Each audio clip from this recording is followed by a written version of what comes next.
Hi everyone, I'm back for another book review. This time, the book review is The Taxidermist's Daughter by Kate Mosse.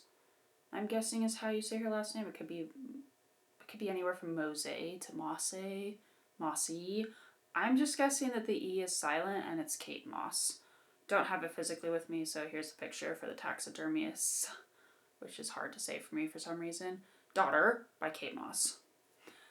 I enjoyed this book. It was super well written. It was beautifully written. I am not joking. I read it in one day.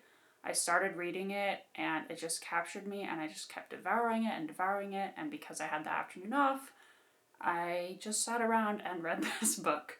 So that's how good it was because I rarely do that. I'm usually, not that books are bad, but I have other things to do and it's very, very rare that I will sit down and read a book from cover to cover in one day.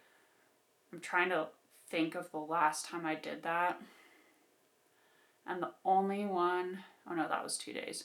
Never mind. I have done it before. I can't remember the last time I read a book in one day. The one that was in 2 days was 11/22/63 by Stephen King, in case you were wondering, because I didn't want to leave you hanging there, wondering, oh my gosh, what was the one she was going to say, but then it was 2 days. Ah. Anyway, Taxidermist's Daughter was beautifully written. It is about a girl, Connie, who has suffered from an accident when she was 12 years old. The majority of the book takes place 10 years in the future, so she's around 22 at this time, and she's trying to remember what happened in her past while also dealing with disappearances of some men and her father and how this is all connected to the memories that she has lost from this accident when she was 12. I really loved it and I thought it was quite simple personally to know what had happened in the past, basically from chapter 3 or something, from whenever Dr. Woolstone was introduced, which I think was around the 3rd chapter. I basically knew what the memory was that had faded or been suppressed or that she lost because of this accident. So it wasn't a big mystery to me, but I still wanted to see how it played out and also to see if I was right. Like, I was pretty positive that I was right in what this mystery was, but I wanted to make sure, and I was. So, like I said, I feel like if you're smart enough and can just think about things that men can do, you might know quite quickly what happened, but maybe not how it plays out. Because, like I said, I didn't know how it was going to play out, but this suppressed memory and what happened to Connie, I figured out quite quickly. That being said, like I said, it was so good. It was interesting to hear about taxidermy and obviously how people don't, not that they don't like it, because a lot of people do and find it fascinating, but how taxidermists might have been shunned because people are like, you're messing with dead things and that's really weird. I mean, the one I can think of is Norman Bates in, why did I just forget what this movie's called? Psycho. How he has a bunch of taxidermied animals around. I feel like it's always put in this weird light of, oh, if you have taxidermy or you do taxidermy and you have a bunch of dead animals in your house, you must be a big freak and a weirdo. And I mean, it was the same in this book. This Connie and her dad live outside of town and people don't really come there. But by getting to know them, you see how beautiful it is that they can make things that are dead look like they are living again. And I really appreciated that. So I would definitely suggest it, obviously, because I read it in one day. It was good enough to do that. And when I say read it, I had a little accent there. When I say I read it, I actually did. Some books are kind of interesting, but when they're poorly written, I skim read. I just flip through. Oh, are people talking? Is it important? No, okay. Oh, are they describing a room? I don't care. Things like that. But this one I actually read from cover to cover, no skim reading involved. So go read The Taxidermist's Daughter. It was good. I've heard Kate Mosse, Mosse, however you say her last name, has written other books, and I will definitely eventually check them out. But I just returned The Taxidermist's Daughter to the library and got 3 other books, so I probably won't be reading any of her books anytime soon, but I'm trying to do this thing where I wander around the library and pick random books off the shelf just to, broaden my reading scope or something, my reading mind. Yeah, that was The Taxidermist's Daughter. Beautifully written, nice mystery, good characters. Oh, wait, I did have one complaint. I forgot.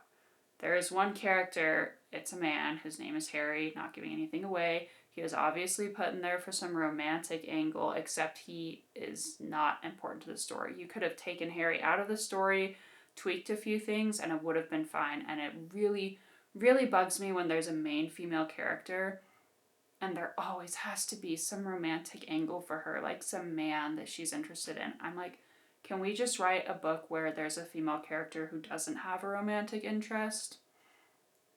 Because that's how life is sometimes. I freaking didn't date until, like, I just had no interest in boys. Like, no romantic dates or anything with boys until I was like 22 or something. So we don't always have to have this romantic angle thrust upon us. It annoyed me, especially coming from a female author. Like, I would expect it from a male author. Not that it was bad, like I said. Her book was so great. I would obviously still read it. Like, it's not anything horrible. It's just that he really didn't need to be in the story.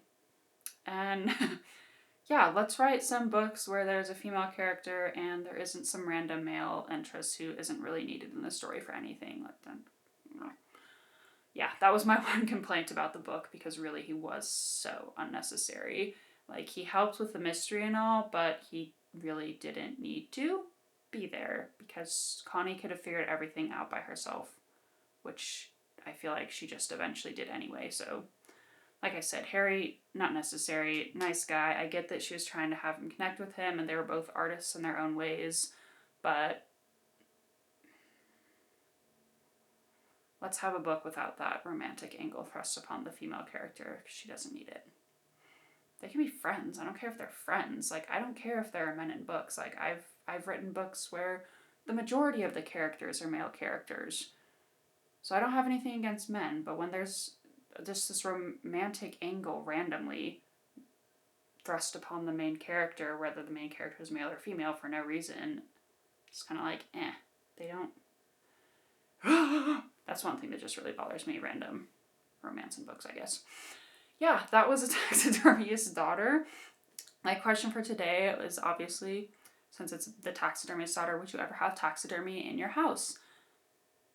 I probably would. I mean, I have bones in my house. They don't really bother me. I have a couple of deer skulls, ribs. Like, I have a baby rabbit skull. P.S. I didn't kill any of these animals. Please don't. Don't be a serial killer child, in the making. I just find these bones and I clean them up and keep them. So I think having a stuffed animal wouldn't bother me as much, as long as it wasn't an animal that I knew. That would be weird to me. I know some people do get, like, their pets taxidermied, and to me that is just... I'd just be sad every time I looked at them because they're not alive. But having a bird or a bat or something like that was taxidermied in my house, it wouldn't bother me at all. Would it bother you to have a dead animal in your house? Or maybe there's some religion that doesn't let you have it. I have no idea. Maybe there are other reasons besides just being like, that's a little weird not to have stuffed animals, but not the stuffed animal plushie kind of stuffed animal, the actual stuffed animal, a taxidermied animal in your house. I have no idea. But yeah. Let me know, would you have or wouldn't you have taxidermied animals in your home? Thank you for listening. If you like book reviews, please like, subscribe, and comment below. I will try and get back to you on your comments for sure. And I try and post videos as often as I can, but with my work schedule, I just don't have time to read sometimes. Obviously, I did yesterday when I read The Taxidermist's Daughter, but life is life. Thank you all, and have a great day.